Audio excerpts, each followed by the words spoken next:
A very good morning to all of you and this is your प्यारा सा channel love you chemistry guys myself R K Rajput. Guys आपकी अब तक 9 classes हो चुकी है इलेक्ट्रोकेमिस्ट्री की। ये आपका 10th क्लास है। इस क्लास में हम आपका, जैसे कि आप लोगों को पता है, हम इसमें कंडक्टोमेट्रिक टाइट्रेशन पढ़ने वाले हैं। कोई गाइज अगर आपने इससे पहले की वीडियो नहीं देखी तो प्लीज जाकर टाइप कीजिए electrochemistry by love you chemistry and you will get those videos and just watch them, then come here, and this video will be a very useful video, so just watch carefully and watch completely. Okay, so what is conductometric titration and what is the use of this titration? So let us start conductometric titration.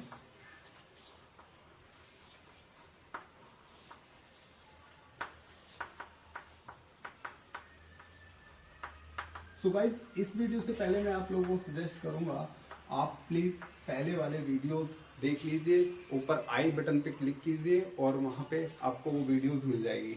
Okay, so let us start conductometric titration.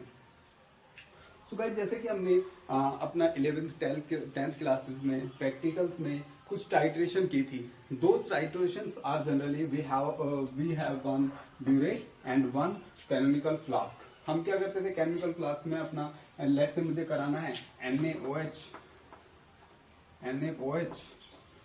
And HCl का titration कराना है, तो मैं क्या करता था, acid ले लेता था अपना कोनिकल फ्लास्क में और उसमें एक इंडिकेटर मिला लेता था। ऐसे मैंने मिलाया फिनोफ्थलीन। फिनोफ्थलीन क्यों मिलाया? क्योंकि फिनोफ्थलीन एसिड में आपका कलरलेस है और जब इसमें बेस मिलता है तो वो पिंक कलर देता है। ऊपर से बेस डाल रहे हैं तो बाद में पिंक कलर मिलेगा, इसलिए मैंने यहाँ पे फिनोफ्थलीन आपका लिया है। ओके, यहाँ पे आपके जो दो टाइप के सॉल्यूशन है, नीचे वाला सॉल्यूशन उसे हम कहते हैं टाइट्रेंट,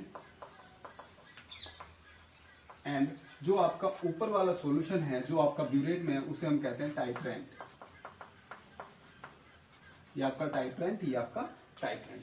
ओके गाइस, हम इसमें क्या करते थे, एक हम केमिकल फ्लास्क लेते थे, ऊपर ब्यूरेट लगाते थे। ब्यूरेट में जो सॉल्यूशन होता है वो लगभग 10 टाइम्स कंसंट्रेट होता है देन दिस सॉल्यूशन। फिर हम क्या करते थे, 1 ड्रॉप डालते थे और इसे हिलाते थे, 1 ड्रॉप डालते थे, इसे हिलाते थे। सो उससे क्या होता था, नीचे आपके H+ है, एसिड में H+ है, ऊपर से आपके OH- आ रहे हैं, तो ये क्या होते थे, न्यूट्रलाइज करते थे। यानी कि ऊपर से जो है OH आ रहे हैं वो नीचे से H+ को न्यूट्रलाइज करते थे और न्यूट्रलाइज होते होते पॉइंट आता था जहां पे कंप्लीटली H+ न्यूट्रलाइज हो जाते थे, ठीक है ना। फिर वहां से अगर मैं एक भी ड्रॉप डालता था, अगर एक ड्रॉप भी मैं डालता था तो वो क्या करते थे, वो OH- की कंसंट्रेशन को बढ़ा देती थी, मींस बेस की कंसंट्रेशन को बढ़ा देती थी और फिनोक्सिलिन अपना कलर पिंक दे देता था। तो वो इंडिकेट कर देता था कि यहाँ पे कंप्लीट सॉल्यूशन न्यूट्रलाइज हो चुका है और आपका एक इक्विवेलेंट पॉइंट, एक इक्विलिब्रियम पॉइंट वहां पे आता था। उस पॉइंट को आप नोट कर लेते थे, ठीक है ना। आप ऐसे 3 रीडिंग लेते थे, 3 रीडिंग में से दो सेम रीडिंग आ जाती थी, उन्हें आप ले लेते थे। क्यों? क्योंकि इसमें बहुत ज्यादा एरर होने के चांसेस है। क्यों एरर होने के चांसेस है? क्योंकि हम इसे अपने हाथ से क्या कर रहे हैं, हैंडल कर रहे हैं और हम इसे आंखों से देख रहे हैं, ठीक है ना। आंखों से जो आपका पिंक कलर है वो कितने टाइप का हो सकता है, वो आपका लाइट हो सकता है, डार्क हो सकता है, ठीक है ना, पिंकिश हो सकता है, तो बहुत टाइप के पिंक कलर हो सकते हैं। तो हम उसे आइडेंटिफाई करने में थोड़ा वहां पे एरर आ जाता है, तो इसलिए पूरा एप्रोप्रिएट ये मेथड नहीं था, ठीक है ना। या मैं कह सकता हूं कि इसमें आपको करने के लिए पूरा प्रैक्टिस होना चाहिए था, ठीक है ना। दूसरा आपका, अब आपका आता है conductometric titration. What is the benefit of conductometric titration? क्योंकि यहाँ पे हम इंडिकेटर की जगह हम यूज करते हैं कंडक्टोमीटर। क्या यूज करते हैं? कंडक्टोमीटर। कंडक्टोमीटर जस्ट इसकी कंडक्टेंस मेजर करता है और हमें उस पॉइंट को बताने में मदद करता है। तो क्या होता है जनरली, मैंने नीचे बीकर में एक एसिड या बेस ले लिया, लेट से मैंने यहाँ पे एसिड ले लिया HCl और ऊपर ब्यूरेट में मैंने क्या ले लिया, बेस ले लिया NaOH and that is 10 time concentrated than this. अब क्या होगा, अब मैं एक एक ड्रॉप डालूंगा और इसमें इसे स्टेयर करने के लिए, वहां पे मैं स्टेयर कैसे करता था, या तो मैग्नेट बड़ी होती थी, मैग्नेट का स्टेयर होता था, या हाथ से स्टेयर करता था। यहाँ पे आपकी नीचे एक मैग्नेट होती है, मैग्नेट का स्टेयर होता है, वो इसे स्टेयर, क्योंकि स्टेयर करना is the important thing in titration. Okay, फिर आपका इधर से आप एक कंडक्टेंस नापता जाता है और ये होता जाता है। तो फिर मैं एक कंडक्टेंस और concentration of the solution which is present in burette, that is your NaOH, means concentration of NaOH लेता था और इसके बीच में एक प्लॉट खींचता था, ठीक है ना। That plot is important. Okay, हम ये प्लॉट्स ही करेंगे कि वो प्लॉट कैसे आएंगे। हम डिफरेंट डिफरेंट टाइप के इलेक्ट्रोलाइट्स लेंगे, that is weak electrolyte, weak base, weak acid, strong base, strong acid, strong acid, weak base और स्ट्रॉन्ग बेस, वीक एसिड। हम ऐसे ऐसे करके कॉम्बिनेशन लेंगे और डिफरेंट डिफरेंट हम कर्व प्लॉट करेंगे। उससे पहले गाइस मैं आपको कुछ चीज बताना चाहता हूँ। There is a law, growth's law. उसके अनुसार क्या है कि जो आपके H+ और OH- होते हैं, ये आपके छोटे आयंस होते हैं। छोटे आयंस होते हैं तो इनका जो मोशन होता है, जो मूवमेंट होता है वो हाई होता है, यानी कि ये आपके हाईली मूवेबल होते हैं, ठीक है ना। ये बहुत अच्छे से क्या करते हैं, मोशन करते हैं, इसलिए इनका कंडक्टेंस यहाँ पे सबसे ज्यादा माना जाएगा। ओके, सबसे ज्यादा कंडक्टेंस होगा किसका, H+ और OH- का। उससे कम कंडक्टेंस गाइस आपका होगा जो सोल्ट होंगे, सोल्ट का। और सबसे कम कंडक्टेंस होगा आपका weak acid and weak base. Weak acid और वीक बेस का जो कंडक्टेंस होगा वो सबसे कम होगा, उससे ज्यादा सोल्ट का होगा। यहाँ पे आप कह सकते हो strong acid and base. Strong acid और बेस का सबसे ज्यादा कंडक्टेंस होगा। इस ऑर्डर को लेके मैं सब कंडक्टेंस को क्या करता हूँ के लिए प्लॉट खींचता हूँ, and that is very important. So let us start plotting of conductance versus concentration. ये कर्व प्लॉट करके हम देखते हैं। ओके, मैं मिटा रहा हूँ, जस्ट वेट। ओके ओके, मैं रिमूव कर रहा हूँ।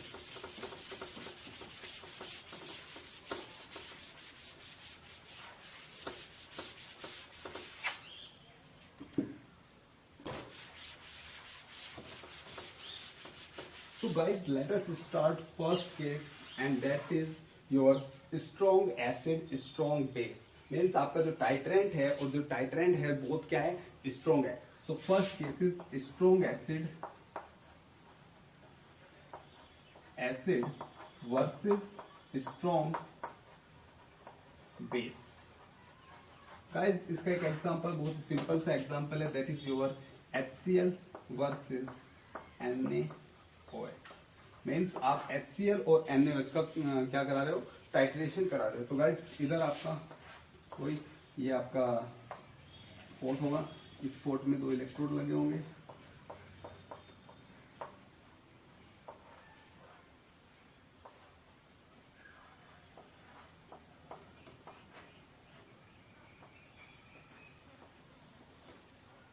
ठीक है ना, तो ये होगा और यहाँ पे आपका ब्यूरेट लगा होगा।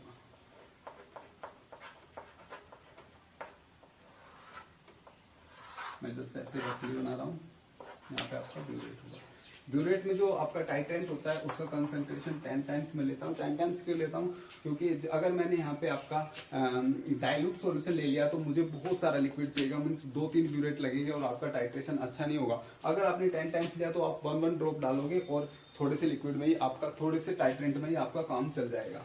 Okay, so let us start. यहाँ पे क्या है आपका ब्यूरेट में NaOH है, मीन्स जो आपका टाइट्रेंट है वो NaOH है, और यहाँ पे आपका टाइट्रेंट की जगह आपका क्या है, टाइट्रेंट में क्या आपका HCl है। ओके गाइस, सो मैं 3 पॉइंट देखूंगा यहाँ पे।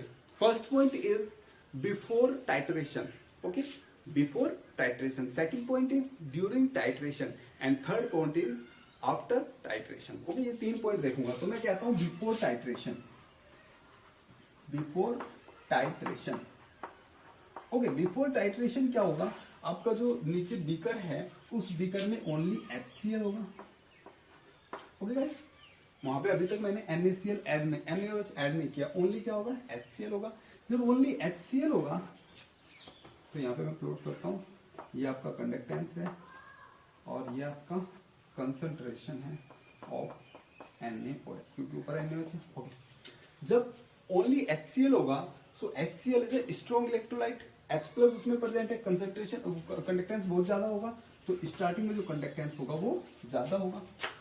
अगर समझे? ओके, नेक्स्ट में क्या कर रहा हूं, सेकंड केस में ड्यूरिंग टाइट्रेशन।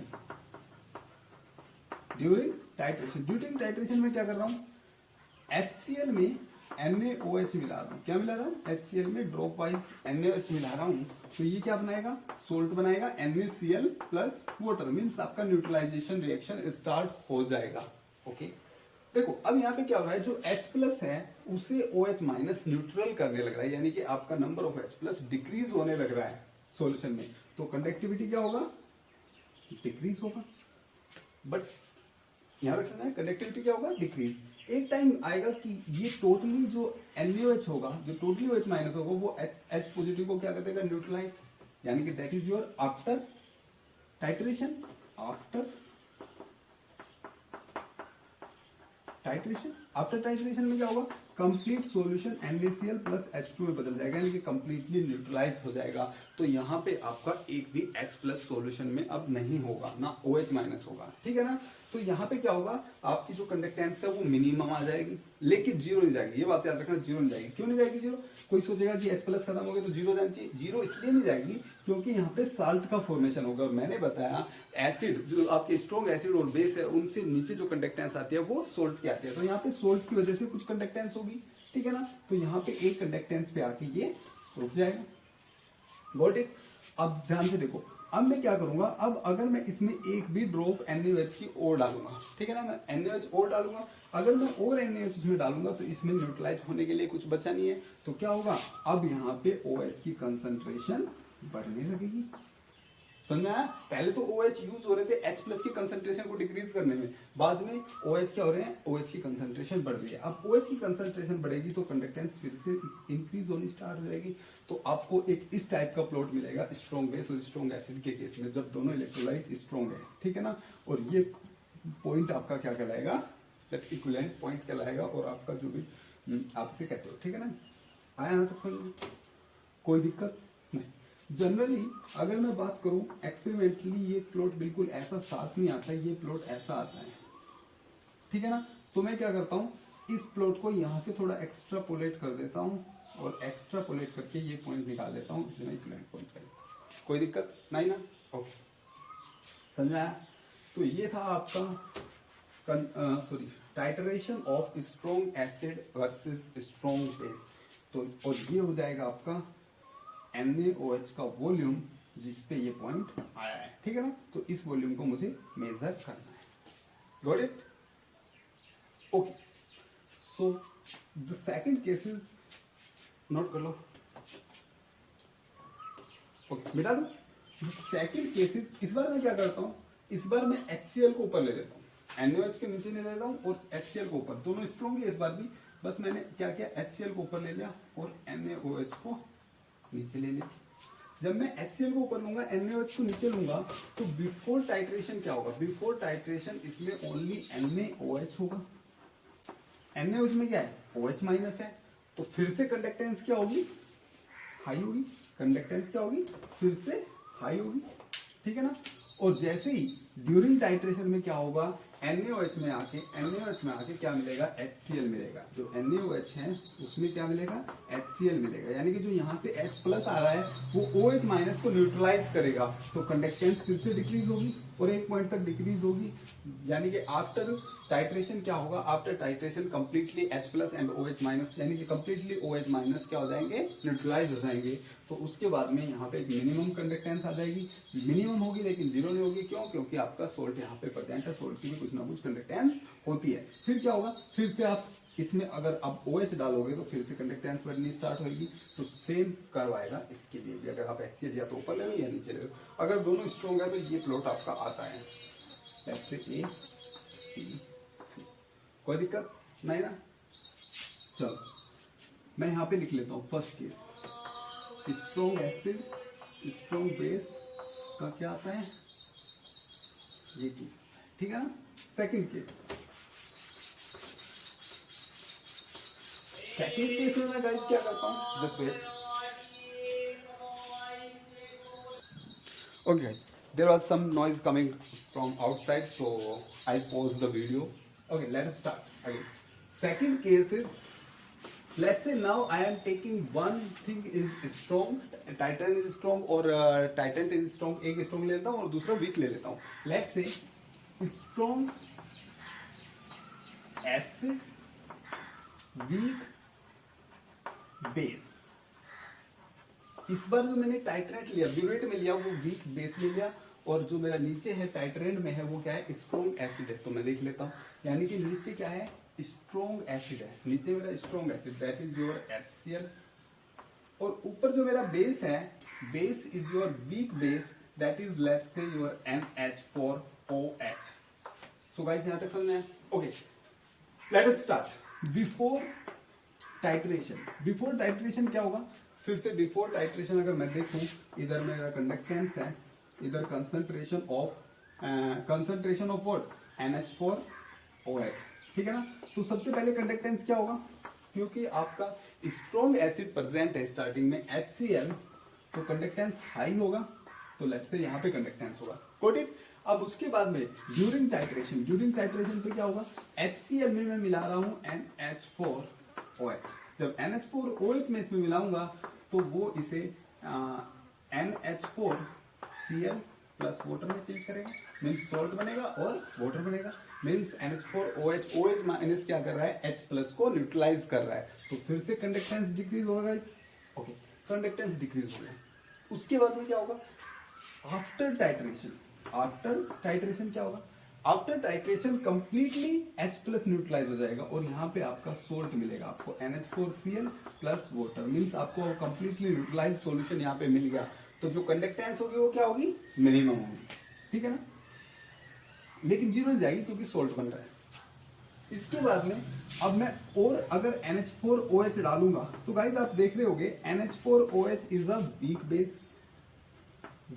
बेस, ये चाहेगा तो क्या OH माइनस दे के यहां से कंडक्टेंस बढ़ाना चाहेगा, बट आप देख रहे हो यहाँ पे जो सोल्ट प्रेजेंट है उसमें जो आयन है NH4 प्लस है, और इस बेस में भी आयन, वीक बेस में भी आयन क्या है, NH4 प्लस। आप लोगों को कॉमन आयन इफेक्ट पता ही होगा, अगर मेरा एक स्ट्रॉन्ग सोल्ट प्रेजेंट है सॉल्यूशन में, तो वो वीक एसिड को क्या करता है, वीक एसिड की जो कंडक्टेंस होती है उसे बढ़ने नहीं देता है, या वीक एसिड को क्या कहते हो आप, एक टाइप से आप कह सकते हो प्रेशराइज करके रखता है, ठीक है ना। तो ये आपने पढ़ाई होगा कॉमन आयन इफेक्ट, तो ये इसकी कंडक्टेंस को बढ़ने नहीं देगा। तो क्या होगा, यहाँ पे जो आपको कंडक्टेंस मिलेगी वो आपको लगभग क्या मिलेगी, कांस्टेंट मिलेगी, तो ये होगा यहाँ पे, हो गया, ओके। क्योंकि आप लोगों को पता है NH जो आपके वीक एसिड बेस होते हैं वो कंप्लीटली आयनाइज नहीं होते, वो कम आयनाइज होते हैं। अगर आपका स्ट्रॉन्ग वहां पे प्रेजेंट है तो वो उसे आयनाइज नहीं होने देता। स्ट्रॉन्ग सॉल्ट अगर प्रेजेंट है तो वो वीक एसिड और वीक बेस को क्या नहीं होने देता, आयनाइज नहीं होने देता, अगर कॉमन आयन वहां पे प्रेजेंट है। तो ये होता है आपका common ion effect. Second case में मैं क्या लेता हूँ, सेकेंड केस में मैं ले लेता हूँ NH4OH को नीचे डाल लेता हूँ। देखो यहाँ पे थोड़ा चेंज आएगा, सेम मत समझना से, नीचे NH4OH ले लेता हूँ और ऊपर ले लेता हूँ मैं HCl, ठीक है ना। ये हो गया आपका वीक बेस और स्ट्रॉन्ग एसिड, ठीक है ना, weak base in burette versus strong acid, ठीक है ना। चलो भाई, इसमें भी हम तीनों केस देखते हैं। पहले मैं कहता हूं बिफोर टाइट्रेशन क्या होगा, सोल्ट जो आपका बीकर है उसमें ओनली NH4OH प्रेजेंट होगा, and that is your weak electrolyte. Okay, weak electrolyte होगा तो इतना आयनाइज नहीं होगा, यानी कि आपके नंबर ऑफ OH कम होंगे, तो कंडक्टिविटी क्या होगी गाइस, कम होगी। तो स्टार्टिंग में कंडक्टिविटी कम होगी, let us say this is the starting conductivity, ठीक है ना, this is the starting conductivity. Then during titration क्या होगा बताओ मुझे। ड्यूरिंग टाइट्रेशन NH4OH प्रेजेंट है, इसमें मैं क्या मिला रहा हूं, HCl, तो H पॉजिटिव आएंगे और OH माइनस को क्या करेंगे, न्यूट्रलाइज करेंगे। न्यूट्रलाइज करने में ये बना देंगे NH4Cl प्लस वाटर। तो यहाँ पे आपका क्या होगा, थोड़ा सा डिक्रीज होगा, क्या होगा, थोड़ा सा यहाँ से कंडक्टेंस डिक्रीज होगा, क्योंकि H प्लस OH माइनस को क्या कर रहे हैं, न्यूट्रलाइज कर रहे हैं। बट यहाँ पे आप ध्यान से देखो, एक तो कंप्लीट H प्लस यूज नहीं होंगे OH को माइनस को न्यूट्रलाइज करने में, क्योंकि OH माइनस कम होंगे, यहाँ पे H प्लस ज्यादा होंगे, ठीक है ना। तो एक तो कंप्लीट यूज नहीं होंगे, दूसरी बात यहाँ पे सोल्ट भी बनेगा, तो कंडक्टेंस ज्यादा ना घटके थोड़ी सी कंडक्टेंस बढ़ेगी, और due to presence of salt क्योंकि ये आपका वीक इलेक्ट्रोलाइट है, सोल्ट की कंडक्टिविटी ज्यादा होगी, तो यहाँ पे एक कंडक्टेंस क्या होगी, इंक्रीज होना स्टार्ट होगी एज में due to salt formation. Next after titration क्या होगा गाइस, आफ्टर टाइट्रेशन आपके पास कंप्लीट NH4Cl + H2 है, ठीक है ना, तो इसके कारण यहां से बढ़ेगी। ओके, अब इसके बाद क्या होगा, अब आपके पास सोल्ट है, ठीक है ना, ये एक टाइम पे आके यहाँ पे रुक जाएगी, आपके पास अब सोल्ट है। इसके बाद में क्या होगा, इसके बाद में अगर मैं और HCl मिलाऊंगा तो वो कुछ नहीं करेगा, बस H+ की कंसंट्रेशन को बढ़ाएगा और जिसके कारण कंडक्टिविटी फिर इंक्रीज होगी, ठीक है ना, एकदम से फिर इंक्रीज होगी। तो आपको ये ग्राफ मिलेगा और इसमें जो पॉइंट होगा वो ये होगा, ठीक है ना, ये पॉइंट होगा और ये आपका NH4OH का वोल्टेज होगा। Got it? Okay okay guys, दिन में वीडियो बनाने का यही थोड़ा वो होता है कि आपका बाहर से थोड़ा नॉइज आता है, तो उसमें बार बार पॉज करना होता है। Okay, let us start again. So ये आपको प्लॉट मिलेगा, ओके, एंड ये आपका पॉइंट होगा, ये नहीं होगा, ये होगा, ठीक है ना, क्योंकि आफ्टर रिएक्शन यहाँ पे है। Got it? यहाँ से आपका इंक्रीज होना स्टार्ट हुआ, तो याद रखोगे, ठीक है। तो एक बार यहाँ पे एक सेकंड केस आप लिख लेते हो जिसमें आपने स्ट्रॉन्ग एसिड लिया था और वीक बेस लिया था, उसका कैसा आया था, यहां से डिक्रीज होके यहाँ पे कांस्टेंट हो गया। तीसरा केस आपने वीक बेस लिया, स्ट्रॉन्ग एसिड लिया और वो आपको मिला ऐसा, ठीक है ना। फोर्थ केस, ओके, मैंने एक बार स्ट्रॉन्ग नीचे ले लिया, वीक ऊपर ले लिया, वीक नीचे स्ट्रॉन्ग, ठीक है ना। यहीं पे इस बार मैं क्या करता हूं, मैंने इस बार जो वीक सोल्ट लिया था, इस बार मैं वीक एसिड ले लेता हूं। क्या ले लेता हूं, वीक एसिड। यहाँ पे आपका लेट से मैं ले लिया CH3COOH और ऊपर में स्ट्रॉन्ग बेस लेट से NaOH ले रहा हूं, ठीक है ना। तो आपका हो गया weak acid versus strong base, ठीक है ना। तो देखो फिर से, ये आपका कंडक्टेंस होगा, ये आपका कंसंट्रेशन होगा, कंसंट्रेशन ऑफ व्हाट, NaOH, क्योंकि NaOH डाल रहे हैं। तो बिफोर टाइट्रेशन क्या होगा, बिफोर टाइट्रेशन यहाँ पे आपका वीक एसिड परसेंट है CH3COOH, मीन्स आपका कंप्लीटली NaOH नहीं होगा, H+O कम होगा, तो कंडक्टेंस कम होगा। इनिशियली कंडक्टेंस क्या होगा, कम होगा।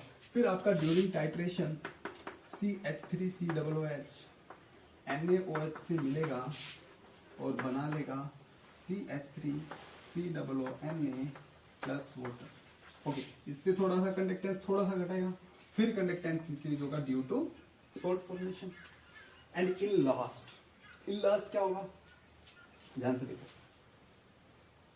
लास्ट में आपका क्या होगा, अब complete after titration complete salt में कन्वर्ट हो चुका है, जिसके कारण थोड़ा कंडक्टेंस बढ़ा।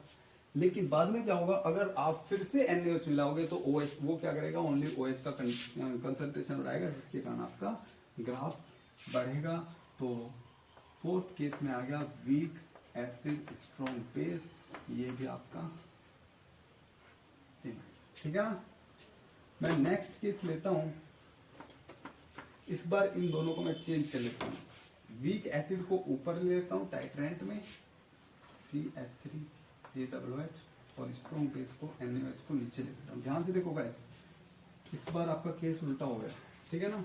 तो इस बार नीचे क्या है, NaOH। स्टार्टिंग में बिफोर टाइट्रेशन NaOH आपके पास प्रेजेंट है and that is a strong electrolyte, तो कंडक्टेंस स्टार्टिंग में ज्यादा होगा। उसके बाद में आप उसमें NaOH में CH3COOH मिलाओगे, आपका सोल्ट बनेगा, यानी कि वो आपका न्यूट्रलाइज होना स्टार्ट होगा। बट उतना तेजी से न्यूट्रलाइज नहीं होगा गाइस, आप देख रहे हो क्यों, क्योंकि आप NaOH में क्या मिला रहे हो, CH3COOH, ठीक है ना। तो इसका थोड़ा आपका एनाइजेशन कम होता है, इसका ज्यादा, तो NaOH में फिर भी ज्यादा होंगे, तो जो आपका कंडक्टेंस डिक्रीज होगा वो थोड़ा स्लोली होगा, ठीक है ना।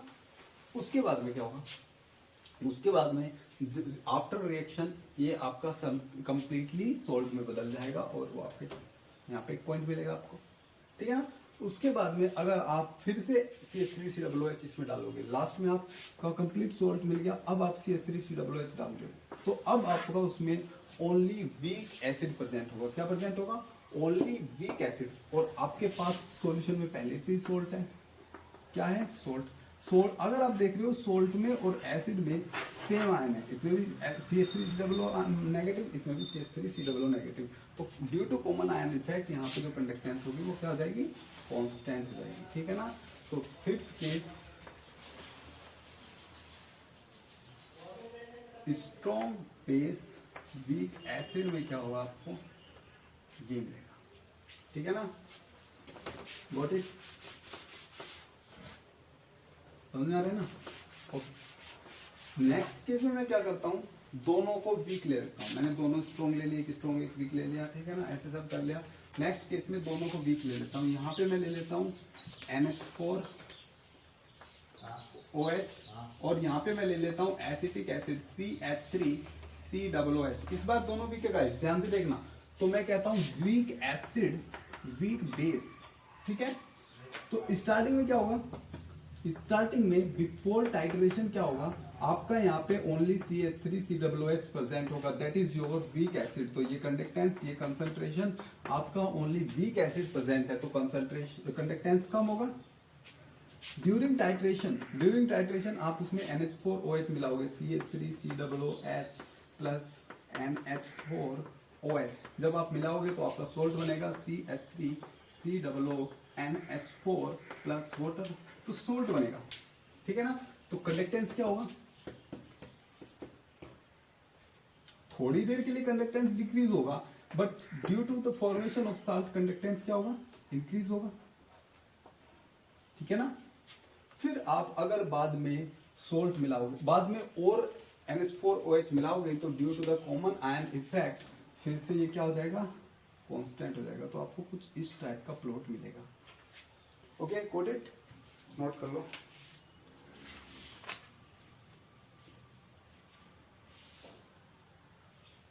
ओके गाइज, सो यहाँ पे मेरा कंडक्टोमेट्रिक टाइट्रेशन खत्म होता है। ये था मेरा कंडक्टोमेट्रिक टाइट्रेशन। इसमें कभी कभी वो गेट में क्वेश्चन जैसा भी आया भी हुआ है, आपके असाइनमेंट में क्वेश्चन है, प्रीवियस ईयर वाले क्वेश्चन में वहाँ क्वेश्चन दिया हुआ है, असाइनमेंट में भी क्वेश्चन दिया है, तो वहाँ से हम क्वेश्चन जब करेंगे तो इसे हम कर लेंगे। कल को हम कल को जो एक वीडियो लेके आएंगे उसमें हम क्वेश्चन करेंगे। ये आपका आज लास्ट लेक्चर है for the syllabus. Okay, so guys conductometric titration हमारा खत्म होता है। इसके बाद में हमारा थोड़ा सा पार्ट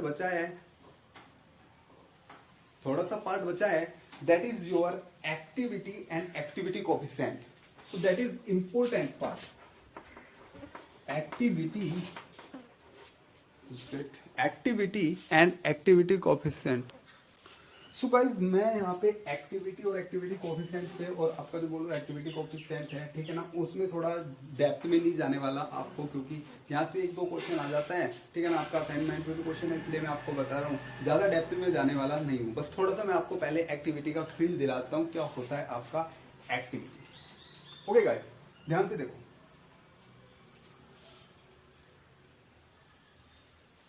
जनरली अगर क्या है, मेरे पास एक सॉल्यूशन है, क्या है, मेरे पास कोई सॉल्यूशन है 0.01 कंसंट्रेशन का, मोलर कंसंट्रेशन, मोलर में लिया जाता है, मोस्टली हम मोलर में लेते हैं। तो मेरे पास 0.01 मोलर एक सॉल्यूशन है, और एक सॉल्यूशन है मेरे पास लेट से 2 मोलर।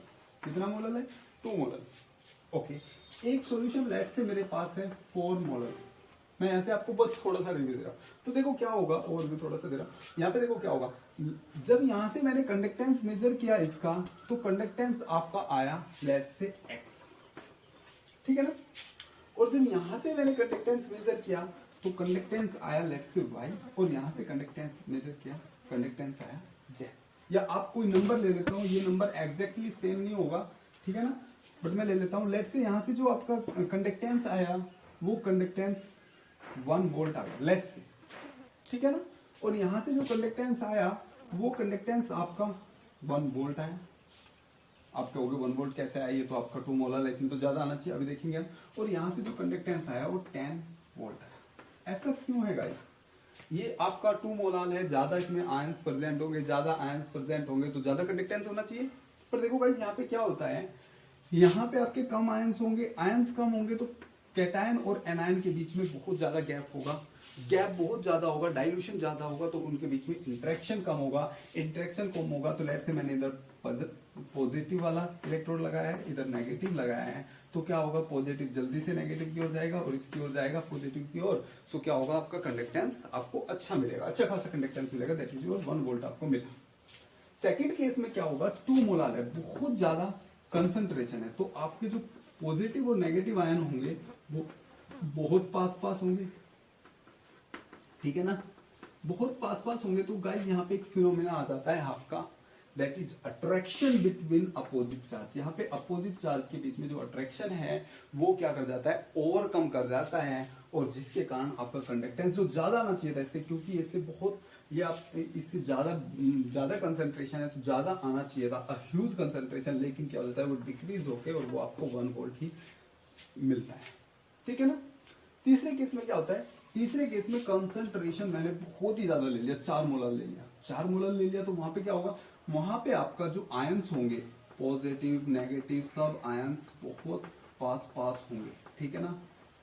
और एक क्या होगा, जो पॉजिटिव आयन होगा उसे नेगेटिव आयन ऐसे घेरे होंगे, ठीक है ना, सब ऐसे होंगे। तो यहाँ पे जनरली क्या होगा, बहुत सारे कैटायन एनायन पास पास होंगे, तो यहाँ पे एक अट्रैक्शन का फिनोमेना तो होगा, लेकिन अट्रैक्शन से ज्यादा यहाँ पे, क्योंकि अट्रैक्शन देखो क्या है, जैसे कि मैं यहाँ पे खड़ा हूँ, ठीक है ना, और मुझसे कोई आदमी वहां पे खड़ा है, बहुत दूर है, लेट्स से 50 मीटर की दूरी पे खड़ा है, ठीक है ना, तो वहां पे क्या होगा, वो 50 मीटर की दूरी पे है, तो होगा क्या गाइस, मैं आपका फ्री हूँ पूरा, वो भी फ्री है, हम दूर दूर जा रहे हैं, ठीक है ना। दूसरा केस मैं अपने आपको लेता इस बार, लेट्स से एक गाइस ए यहाँ पे खड़ा है, ठीक है ना, ए यहाँ पे खड़ा है और यहाँ पे बी है, let's say this is a girl, this is a girl, और यहाँ पे एक दिस सॉरी हाँ, let's say this is a girl, B is a girl, and let's say C यहाँ पे खड़ा है, this is a boy.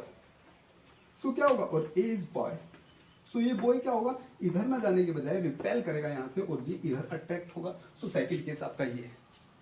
Sir जी पढ़ा लो, ये क्या क्या बताएगा, अरे कोई नहीं, ठीक है ना, आपको बस समझ में आना चाहिए, एग्जांपल चाहे कुछ भी हो, एग्जांपल इज वेरी इंटरेस्टिंग, ऐसे समझ आता है पढ़ोगे। ओके, सो ये इसकी ओर अट्रैक्ट होगा, लेकिन दूसरे केस में क्या है, दूसरे केस में सब बहुत ऐसे पास पास है, बहुत सारे बॉयज है, बहुत सारे गर्ल, मीन्स बहुत सारे पॉजिटिव चार्ज, बहुत सारे नेगेटिव चार्ज एक साथ है, ठीक है ना। तो ये क्या चाहेगा, ये चाहेगा यहाँ से भाग लो, तो यहाँ पे अट्रैक्शन से ज्यादा आपका रिपल्सन क्या होगा, ओवरकम करेगा अट्रैक्शन को, तो यहाँ पे रिपल्सन ज्यादा होगा, रिपल्सन ज्यादा होगा तो ये बहुत जल्दी पॉजिटिव, बहुत जल्दी नेगेटिव की ओर भाग के जाएगा, और नेगेटिव बहुत जल्दी पॉजिटिव की ओर भाग के जाएगा, और आपका जो कंडक्टेंस होगा वो आपका बहुत ज्यादा हो जाएगा।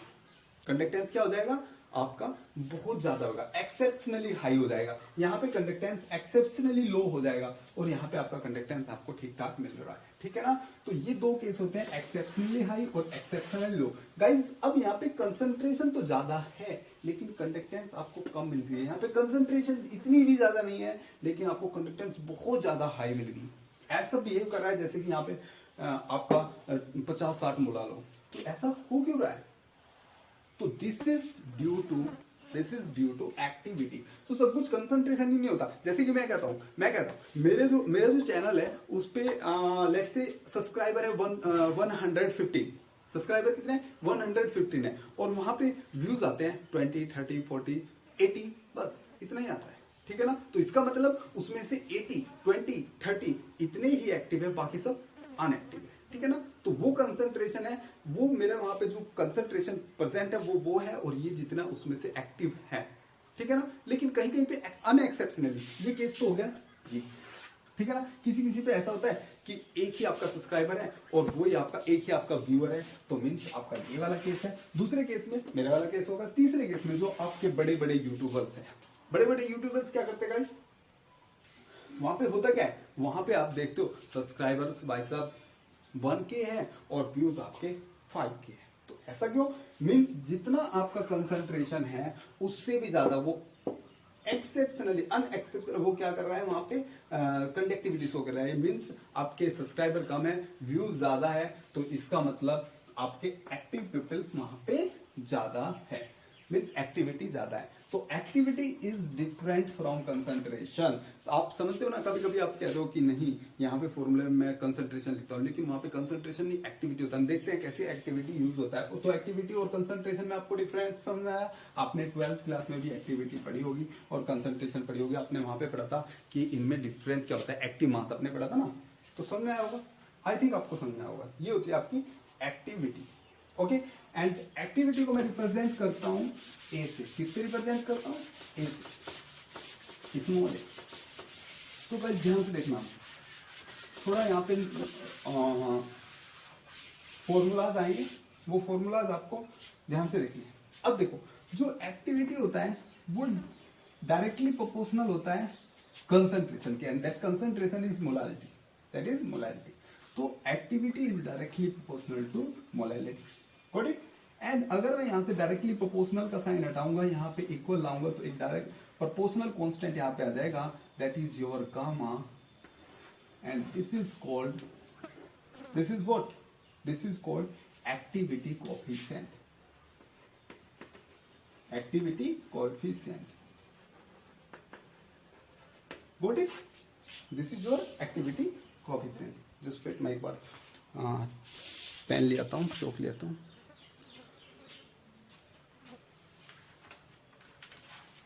सो गाइस, आपको एक्टिविटी कोएफिशिएंट समझ में आया होगा, ठीक है ना। So this is your activity. अब अगर मैं कहूं if activity coefficient is 1, if activity coefficient is 1, then A is equal to M, means activity is equal to molality, means concentration के इक्वल हो गया एक्टिविटी। सो गामा अगर आपका 1 होगा तो आपका एक्टिविटी इक्वल किसके होगा? मोलालिटी के इक्वल होगा, गॉट इट। ओके, नोट कर लो। इससे आगे बस हम आपका एक फॉर्मूला ड्राइव करेंगे, फिर आपके कुछ क्वेश्चंस के ऊपर उसे अप्लाई करके देखिए। So let us start.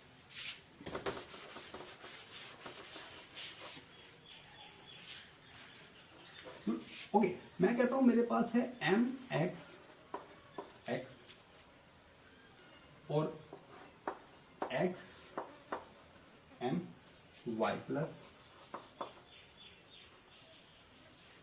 ठीक है ना। लेट्स से कहता हूं एम एक्स वाई, तो ये होगा M X M, okay, X M Y plus Y X X plus, okay, Y X, sorry X minus, ठीक है ना। तो ये आपका इक्वेशन होगा। अब यहां पे मुझे एक्टिविटी देखनी है कि एक्टिविटी होती क्या है। सो गाइस देखो, अगर मैं इसका कंप्लीट एक्टिविटी लिखूं, देखो इसका एक्टिविटी ए है, इसका एक्टिविटी ए प्लस है, इसका एक्टिविटी ए माइनस है, तो जो कंप्लीट एक्टिविटी होता है वो होता है, complete activity is equal to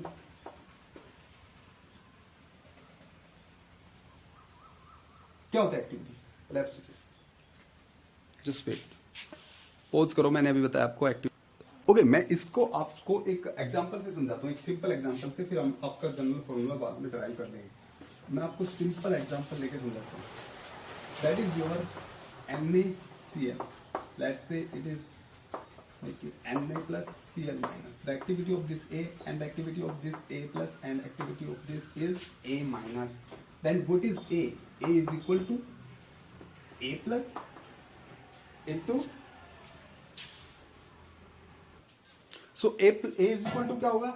A plus into A minus, ये तो होगा, okay, and A plus to the power 1 because 1 Na and 1 Cl, so A plus to the power 1, A minus to the power 1, so A is equal to क्या हो जाएगा? A plus to the power 1, A minus to the power 1, and you can write it A plus minus to the power 1 plus 1, आप ऐसे भी इसे लिख सकते हो। और आप और आगे अगर इसे ड्राइव करो, सो A is equal to, आपको पता है अभी A is equal to आपने क्या लिखा था?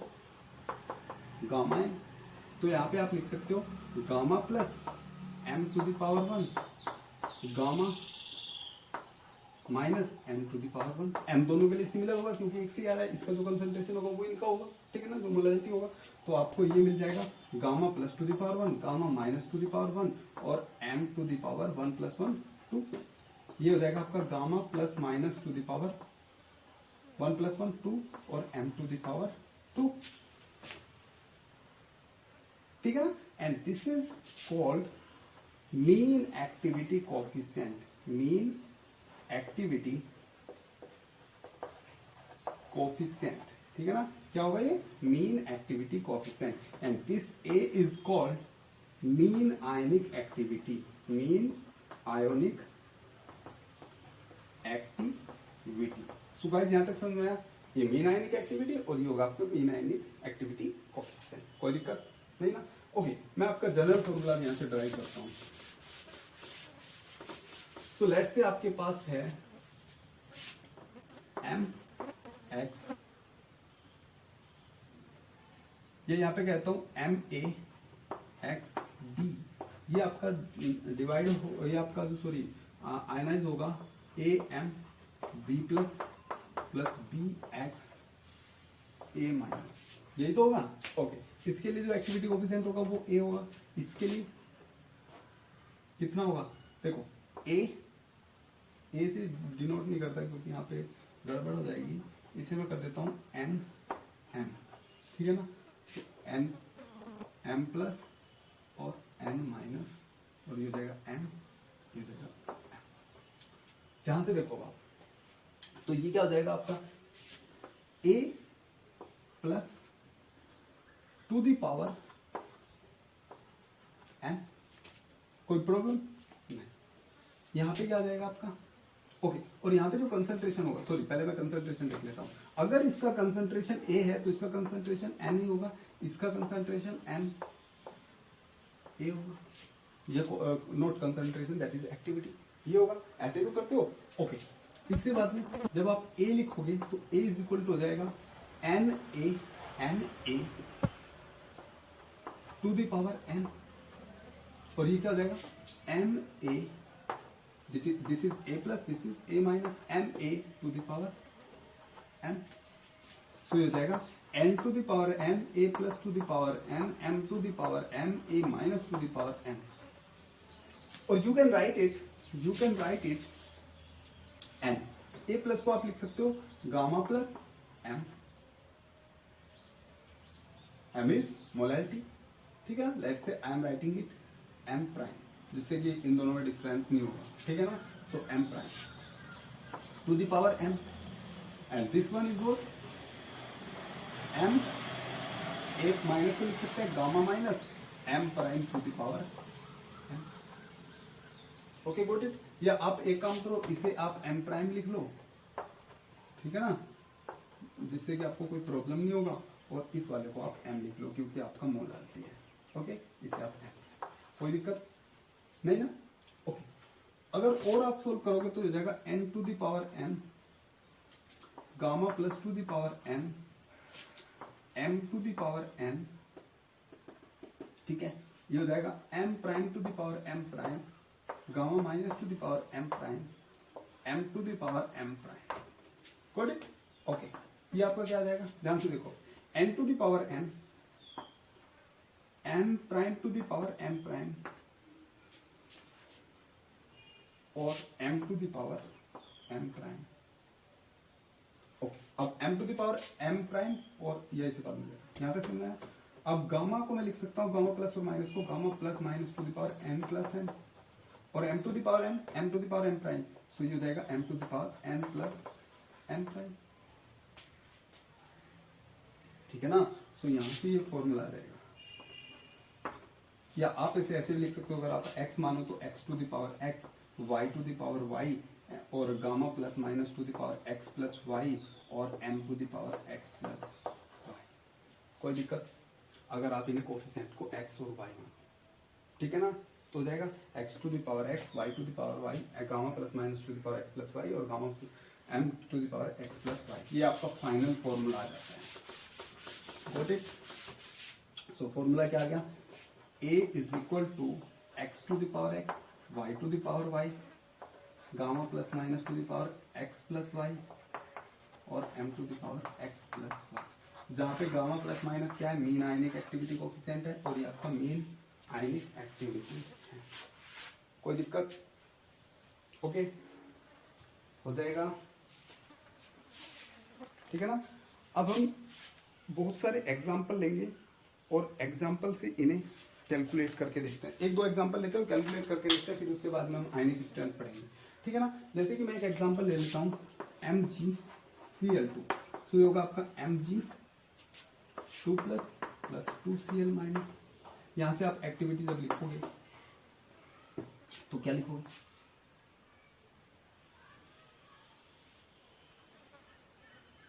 या आप तो या तो फॉर्मूले से लिख लो डायरेक्ट, या ऐसे लिख लो, इसकी ए होगी, इसकी ए होगी, इसकी 2a होगी, a प्लस ए माइनस, ठीक है ना। तो जब आप ए लिखोगे तो a प्लस,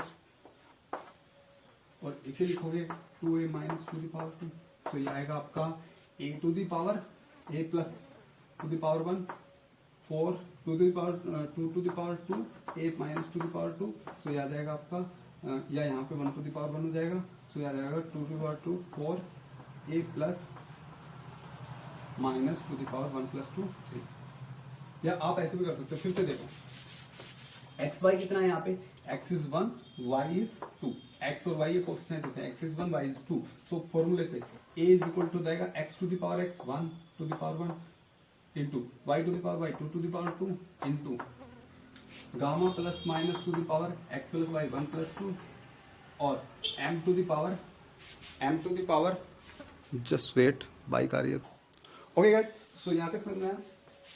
तो gamma plus minus to the power 1 plus 2 m to the power 1 plus 2, so कितना हो जाएगा 2 to the power 2 4 gamma plus minus to the power 3 m to the power 3, तो ऐसे हो जाएगा। एक और दो क्वेश्चन और लेके देख लेते हैं। मैं यहाँ पे कह देता हूँ आपको AlCl3, AlCl3, इसे जब आप ऐसे सॉरी जब इसे आप आयनाइज करोगे तो Al plus 3 plus 3Cl minus, ये आपको मिलेगा, ओके। तो यहाँ से 1Al3 प्लस 3 और 3, so x is 1, y is 3, so a is equal to हो जाएगा 1 to the power 1 3 to the power 3 into gamma plus minus to the power 1 plus 3 और m to the power 1 plus 3, that is your 3 to the power 3, 3 3 जा 9, 3 जा 27 into gamma plus minus to the power 4 और m to the power 4, तो ये आपका formula आ जाएगा। कोई दिक्कत, कर लोगे? ऐसे आप डिफरेंट टाइप के क्वेश्चंस कर सकते हो। एक क्वेश्चन और देख लो, that is your aluminium sulfate, कर सकते हो a is equal to 2 to the power 2 3 to the power 3 gamma plus minus to the power 3 plus 2 5 m to the power 5, so that is your 2 to the power 2 4 and 27 4 का 108 gamma plus minus to the power 5 m to the power 5, ये होगा final, ठीक है ना। तो आप final बस formula लगाओ, आंसर निकालो, ठीक है ना। बस आयनाइज ध्यान से करना। Ionic strength, that is ionic strength. देखो आयनिक स्ट्रेंथ आप क्या कर सकते हैं, मैं डायरेक्ट फॉर्मूला आपको बता सकता हूँ, आप कैलकुलेट कर सकते हो, आप डायरेक्ट फॉर्मूले से कर सकते हो, लेकिन हमें थोड़ा फील चाहिए आयनिक स्ट्रेंथ का। तो देखते हैं आयनिक स्ट्रेंथ होता क्या है। अब ध्यान से देखना, let's say I have a solution of electrolyte, यहाँ पे मेरा NaCl प्रेजेंट है, NaCl in water, NaCl in water present है। अब मैं देखना चाह रहा हूँ व्हाट इज एक्टिविटी, ओके। मेरे पास दो टाइप के सॉल्यूशन है, one is dilute solution, one is concentrated solution. मैं दोनों में देख रहा हूँ व्हाट इज आयनिक स्ट्रेंथ। तो ध्यान से देखना guys, let's say I have cation over here, so क्या होगा यहाँ पे, क्योंकि डाइल्यूट सॉल्यूशन है तो एनायन होंगे, ठीक है ना। एनायन और कैटायन दूर दूर होंगे, सो एनायन काफी दूर होंगे आपके, ठीक है ना। लेकिन यहाँ पे आपका क्या है, वाटर बहुत सारा प्रेजेंट है, वाटर प्रेजेंट है तो जनरली क्या करेगा, वाटर इस कैटायन को ऐसे सराउंड कर लेगा, दैट इज योर हाइड्रेशन, आपको पता है ना, ठीक है ना। तो ये इसे एक टाइप से ऐसे सील्ड कर लेगा, यानी कि एक इसके साइड में आयंस की लेयर बन जाएगी, पॉजिटिव की साइड में आयन की लेयर, जो इसे क्या करेगा, सील्ड करेगा।